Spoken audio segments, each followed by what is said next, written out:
Oh, Cass, how are you? Yeah, good. I must say, now, the listeners cannot see what you're wearing, but you are...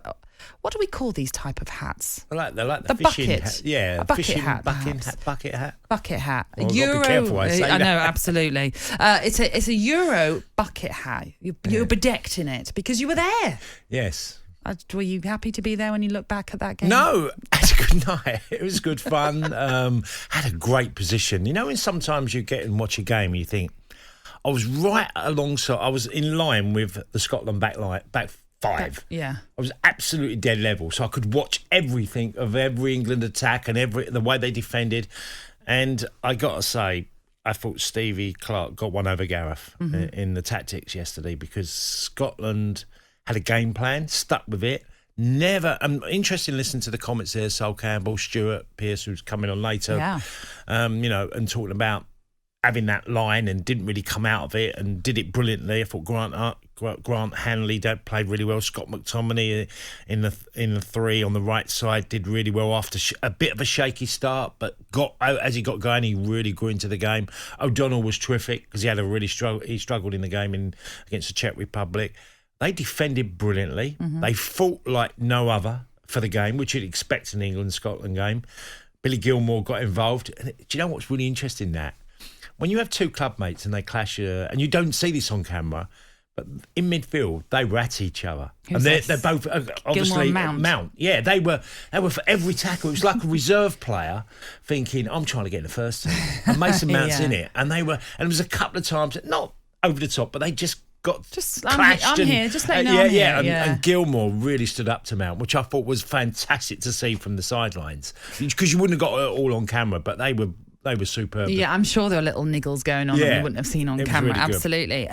Tell us though, for those, obviously there was many of us that were watching it or listening to it that obviously weren't able to sample the atmosphere. What was it like? Oh, it was expected. England, the rivalry of England and Scotland fans was brilliant, and it was loud. It was, the stadium, I don't know, it was 20,000, wasn't there, or something like that, whatever. But it felt like you probably would say like Brentford in the playoff final with 12,000 in there. It was great. It was a great atmosphere. The fans certainly didn't let anybody down.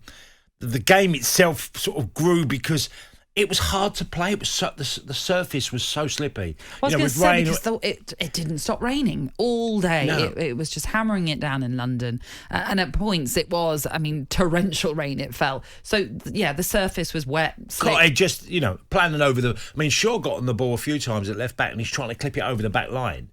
And you could see that ball wasn't on. Because he's not... remember when Foden didn't quite get there and Harry Kane didn't quite get there, where it just as a ball over the fullback or over the back line, you couldn't play that ball last night. It wasn't on. And Although they did Declan Rice was saying they liked that surface because they thought it was zippy. Yeah, well, it's zippy when you want to pass, but if you were England tried a few forward passes in the first half behind people, but they couldn't keep it in play because it was just running away from you. As soon as it hit the ground, it was gone. But it was a great... And it was so...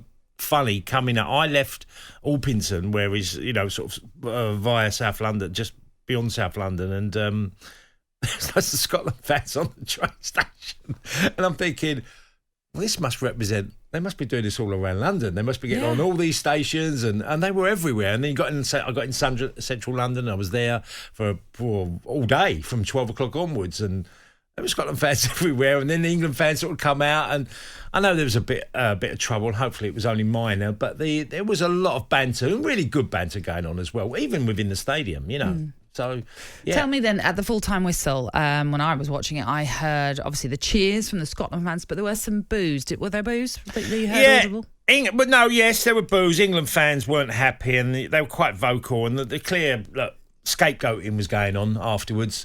Is it the manager? Was it certain players? Felt a little bit for Raheem Sterling because he played okay. He wasn't the worst. I think he tried to do certain things. It was difficult because he was trying to find space. He was guilty of probably stopping the ball a bit too much and then trying to go from there. But yeah, there were quite a number of England fans, and when you come back on the train on the way back on the tube, you listen to conversations, and people. There was Scottish fans talking to England fans, and one England fan was saying, "We were so rubbish, it made you look good," and they're just having that sort of argument, and it was funny that. But England struggled last night. And I mean, there'll be a lot of conversation about Kane as well, because I know for sure that there'll be questions, and over the next few days there'll be more questions, and people want answers of why Harry has had no impact so far.